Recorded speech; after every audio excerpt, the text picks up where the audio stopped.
My involvement with Invisible Children started with Leanne Plouffe coming to my school and sharing a video.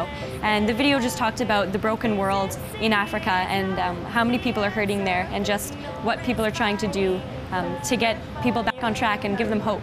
And so my involvement started with the realization that my world is very secure and happy compared to most places, and that I need to step out of my comfort zone and do something to help others. Tuesday nights this year, a group of us called Team Moose Jaw, because we didn't want it just to be Cornerstone this year, we wanted to get everyone involved. So it's a group of us from Peacock and Cornerstone mainly, and we all just gather here in Joe's place and just talk about the goals for the week and if we need to make more crafts and just what we need to do to get the money. Last year I did a fundraise by selling tickets for the concert, Manifest concert, and I won, I sell the most tickets, and I won a t-shirt and a CD, so it was great, helping out last year. I knew I had to do something, and so the Schools for Schools competition was coming up, and we took action and got involved, and we didn't know where we was going to go with it. We only had 50 days to raise any money, and we set our goal as $20,000, and eventually accomplished doing so and got $23,000.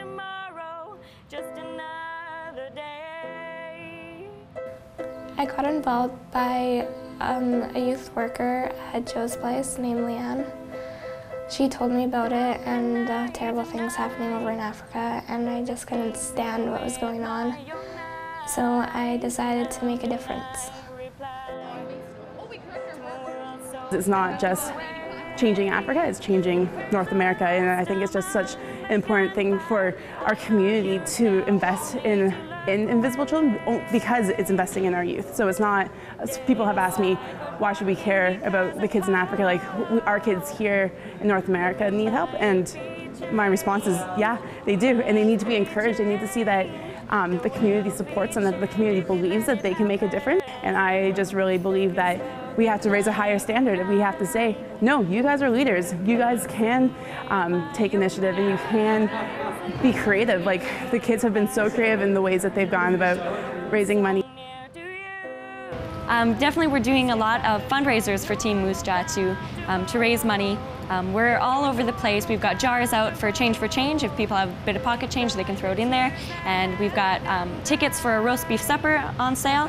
And then one thing that I've been doing is selling a lot of crafts. And I find that crafts are really perfect for the Christmas season because people are looking for Christmas gifts, so it works out. I'm usually a part of the dinner as part of the organizing, but no, I'm the only person with my license, so I have to go out there and sell the crafts because it's out of town. This year we're working to raise $32,000 to help build a rehabilitation center in Uganda for child soldiers getting out of the LRA. When they hear our calls from the radio that we built, so they can go through a 6-month treatment, so they can go back to their families. How can I reply to a world so far away? The song I actually wrote as an assignment for ELA in school. And they wanted us to write a song about something we were passionate about. And I thought, what better way to do that than to incorporate what I'm doing. So last year I was also involved with Invisible Children and decided that I wanted something to say what I felt inside about Invisible Children. And I find that some people definitely respond to music a lot better. And so it was a great way to connect with people to have a song written. I have been involved with the Invisible Children since last year. And I wasn't really involved with the Invisible Children last year. I was helping a little bit, and this year I got involved in it a lot. I've been rapping here for 2 years now. I've been doing probably 3 concerts in here, just at the coffee house. I can't really freestyle, I write my own songs, yeah. 4 of us got the chance to go to San Diego last August, and it was just unbelievable. It was called the Fourth Estate, and it was basically 700 of Invisible Children's most dedicated supporters. Were gathering in San Diego at the university, and it was just unbelievable. We got to meet the founders. We were split into different tracks, so I was in the creators track, and there's all these different like applications for it. Like I was put on a team with people who, like the roadies, would go out and speak to people, whereas the 3 of my friends were put into the cultivators track, which is like the people who actually go to Uganda, which is funny because my one friend who is in that track, Rosalie, is going to Uganda this summer, so it'll be perfect for her.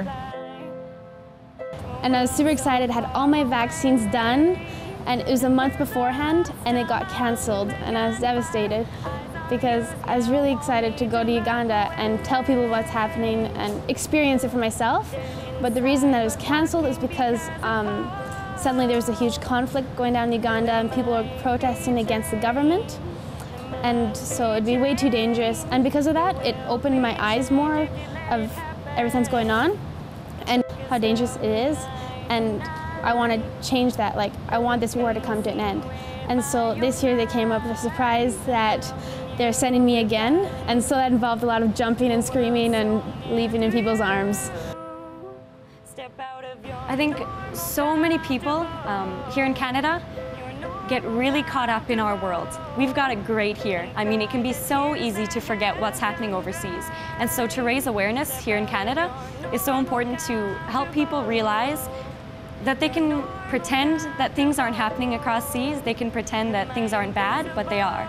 And when you really look into that, you see how broken our world is. And standing up for justice, it just gives a person power that they didn't know they had. And so I think that's a great way to get youth even pumped up about helping others. And so raising awareness is a really big part of, for me, I guess, a maturing process. And it's an eye-opener as well. I grew up in Ethiopia. Life wasn't really like as it is in here. Like, it's really peaceful in here. But back in Ethiopia, it wasn't really like peaceful. There was war, so like that's why we moved here. When I moved here, I was 11 years old. I've been in Canada for over 5 years now. Wow, we learned so much, not even just about invisible children, but just like about the world and about views that we need to have, and realizing that like we need to be an empathetic civilization. Like, we need to feel for other people. We can't just ignore things that's going on. And so that was like a big thing for me to learn anyways, is that you don't just connect to people through words or through pictures.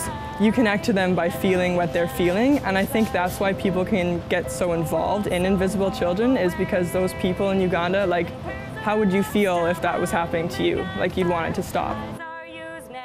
Leanne Plouffe always says, spend yourselves on behalf of your people. And I think when I spend myself on behalf of others, I find this joy that I can't get anywhere else, just this knowledge that helping another life, it just does something to a person's soul. It's just a great feeling. I think what inspired me the most is just saying, like, I want to make a difference somehow, and these people need help. Like, they're not helpless, but they need to get on their feet. And if I can do anything to help them do that, to help them be their own leaders, then that's what I want to do. I think it's great to help others. Like, have the passion of like helping others, because it makes them happy, right? When you help others people. If you have that passion to help others, just help them. Because it's great. Like, it makes people smile, and yeah, just a great thing to help others. I'm still like the same person, but it made me think harder about my life and how good I have it here over in Canada. And even when it doesn't feel like I do, but I do. We don't care about our age. We know that we can do this, and we're going to bring awareness about what's going on because we want this war to end. Invisible to you.